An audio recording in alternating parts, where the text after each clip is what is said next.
Hello everybody. Welcome back to the channel where we talk about stuff. You know, sometimes you have like a smidge of optimism come rushing back into the market and everyone kind of loses their bananas. So hear me out here. We know that. Now, I was going to give you the whole spiel all over again, basically about Bitcoin and how rare it is. But no, like really though, like it actually is extremely rare. So we're getting to the point where maybe we've been here before, but this is like 7x mentality from where we from whence we came. As the amount of Bitcoin on exchanges continues to dwindle, as the amount of Bitcoin being accumulated by whales continues to grow, even if we happen to have a day or days where we hear that there's outflows of the ETFs, if you pay attention to this channel or my other channel, The Modern Investor, you are well aware and well versed in the fact that even if there are outflows, we still see an enormous amount of whale activity in a 24-hour period from the ETF sales of people who are buying large amounts of Bitcoin back. Can we all agree on that? Sure, I hope so, because that's just what's been happening. Like, I have the numbers, I can show them to you. The other part is that as more whales buy up Bitcoin, as more normal people buy up Bitcoin, a lot of the news as of late 6 months has been that the ETFs are the only way that people are buying Bitcoin. This is hyper incorrect. As we've seen for 14 years before, people are buying them off of crypto exchanges, and this is still continuing. The amount of Bitcoin on exchanges continues to go down. It never makes the news when people are taking their coins off. If someone or a group of people put 2,000 Bitcoin onto exchanges, it makes mega terrible, awful, scary, horrible, can't believe this is happening news, because I think fear sells a lot more. As the amount of Bitcoin continues to dwindle, as the amount of rich people who are buying Bitcoin continues to rise, as the amount of Bitcoin that's left for everyday normal people decreases at an exponential rate, this leads us to where we are. I finally saw an article after, so many years. There was a company recently, somewhere in Japan, I don't remember. I think they bought around 400 and something Bitcoin. Did not make popular news because, one, it's not in the States, so it's not going to be popular. And two, they only bought a couple of hundred Bitcoin as opposed to the, 13,000 that is purchased in one day by the ETF issuers, not even realizing that in that one day, they purchased the entire supply of Bitcoin that would have been mined. And the article said something along the lines of like, this now includes 400, and so their purchase now includes the fact that 449 millionaires and billionaires will never be able to own an entire coin. Some people call them whole coiners, which I don't care for the term. It's like literally WHOLE, coiners. Has a weird ring to it, but it's what most people say. They said they'll never be full coiners. I prefer full coin in that situation. So as it gets rarer and we continue to have a slew, if you will, of analysts within the space who have their own charts, who have their own numbers, who have their own ideas of where the market is going to go, I share this one with you just to see if it's also a bit intense for you as well. You might remember at the beginning of the year, before we had the ETFs approved, we had news from the analysts that Bitcoin was going to max out this year at $50,000. You must remember, because we were like, woo, 50K. That swiftly changed into 100,000. That changed into 150,000 over the course of 2024. Everyone still with me? Probably not. That transformed into, in 2025, a $200,000 to $250,000 Bitcoin. We had Kathy Wood, who was like, hey, we're probably going to $500,000 per coin. And that was like the craziest thing ever. I think she said between $500,000 and $600,000 per coin, based off of the other metrics that we had before. Just, if you remember, it was just ETF accumulation, which kind of drove me even more insane in the earlier months of this year. Because it's one thing to say, all the accumulation that there is, we're going to get to this price. Every single analyst kept on saying, just based off of the numbers from the ETFs, and I was like, okay, cool, then we're going sky high then. Because we're constantly seeing these smaller companies only purchasing a couple hundred Bitcoin. It happens like 4 different companies per week. They're scooping it all up. You get the idea. A famous individual within the space has re-poked his head out of the blockchain. His name is Plan B, Plan Bitcoin, if you will. And he says, so once again, I know the numbers are going to be different.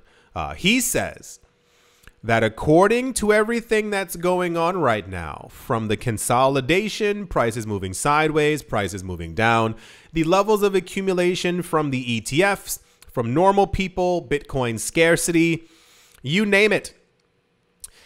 Plan B asserts that his price targets for Bitcoin for this year is currently $150,000. We heard this number before. It's not that it's not spectacular. It's just we've heard the $150,000 Bitcoin price over the course of this year. Seems believable. Doesn't not seem unbelievable, because I personally believe we should be well over these numbers anyway. But I digress. He's now reformatted his price target because he says his models are showing where prices are going based off of the data. I don't know why I'm shaking my hand. It's supposed to be data. For the data that we have, he's now changed his price target per Bitcoin in 2025 to $800,000 per coin. I know. Calm down. We also recently just heard from Samson Mao, the other extremely wealthy individual who's always popping his face back into the cryptocurrency space news. He recently said, based off of his projections of the accumulation of the rich people who are in the space, what he's hearing about the extra accumulation that'll happen. He also focuses a little bit heavy on the actual bull market. So when prices are soaring, the amount of people who will FOMO into the market, the corporations who will be like, we could have bought it at X price, we need to get it now at 200,000.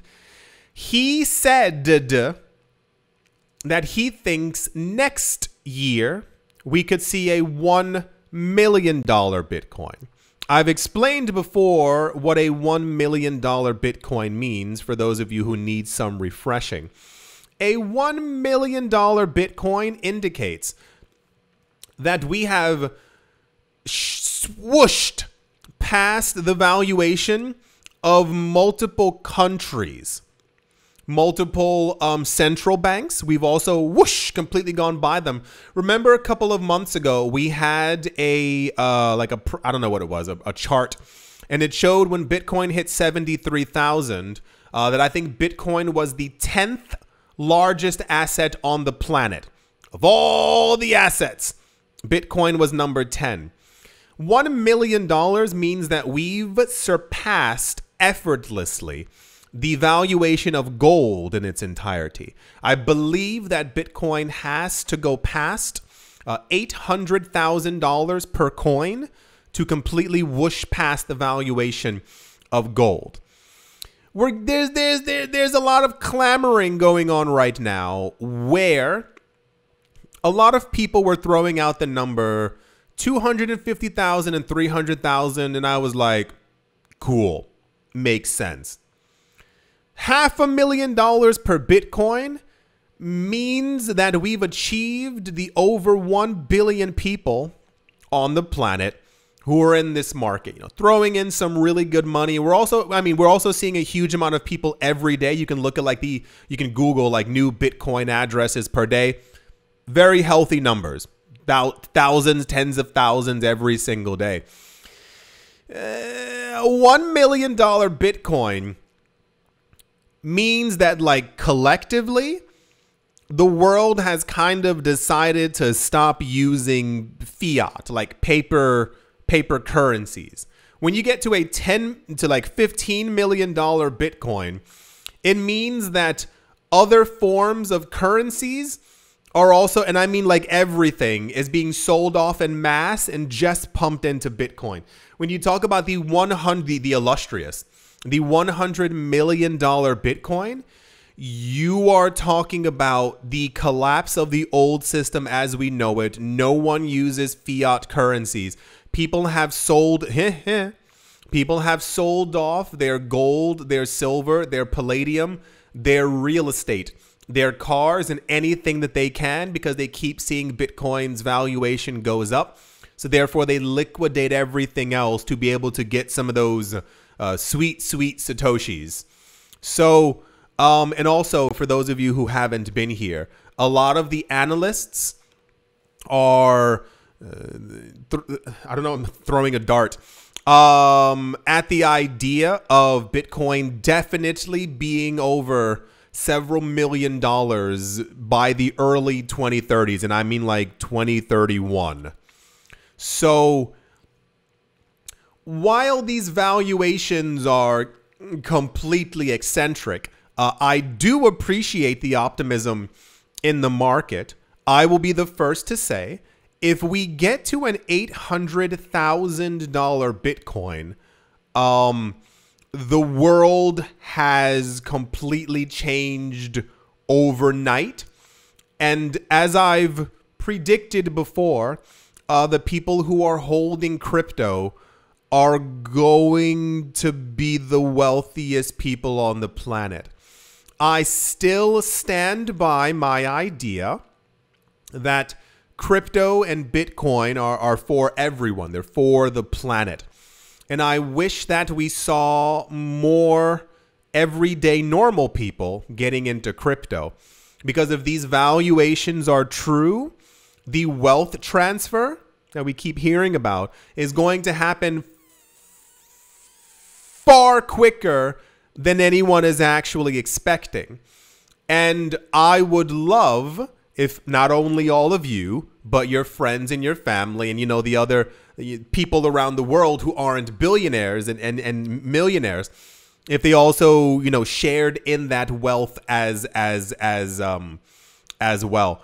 But times are looking crazy. Not sure if you've been watching the news or any financial news, especially with the, dare I say, more renewed interest in Bitcoin and Bitcoin's price and where the market is going to be going. I think we're setting ourselves up for something like, I've said about, I think it's going to be quite ridiculously epic between now and 2025. I still don't think that people are ready. And I like to tell myself in a more conservative manner, if you will, 200, 300K Bitcoin seems to be written in the stars. $12, $13, $15,000 Ether, it's definitely there. When you talk about a lot of these numbers, I think people say them almost like in a blasé manner. Bitcoin's going to hit 800K. And I'm like, I don't think you understand what that means for people who aren't within the space and for people who are like holding crypto. It's a massive shift in dynamics of wealth, of power, and also within society. And that begins kind of like the mad rush of the everyday person getting into the market when they didn't over the last 2, 3, 4, 5, 6, 15 years. Who's counting? But yeah, these numbers keep rolling in, and it'll be fascinating to see, at least from my viewpoint, where we end up by the end of 2025, just because if we hit $500,000 per Bitcoin, that changes the portfolio and the wallets of everyone here right now. If we go to 800K and we've passed by gold, you don't stop at 800K.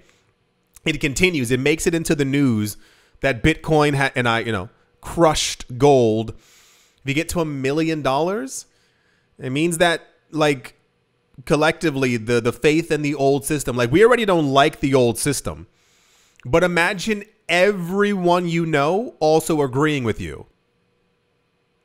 It sounds a little weird, right? Like, everyone understanding inflation and devaluation and how bad things have gotten. They've completely shifted to a crypto mindset. That changes the world a lot quicker than I think we're all anticipating. And I still think when we get to the year 2040, how rich are people who got into this market now? Yeah, that's the Plan B, and Samson Mao and Cathie Wood and Mike Novogratz and all these people are predicting a 6 or 7 figure Bitcoin between next year and like 3.5 years after. So yeah, I do hope that you've all enjoyed. I do hope that you all are having a great day, morning, afternoon, evening, wherever you are, wherever you might be. I do hope it's absolutely fantastic. Thank you all once again for watching, listening, liking, commenting, and supporting. And I will most certainly be talking to you all soon. See you.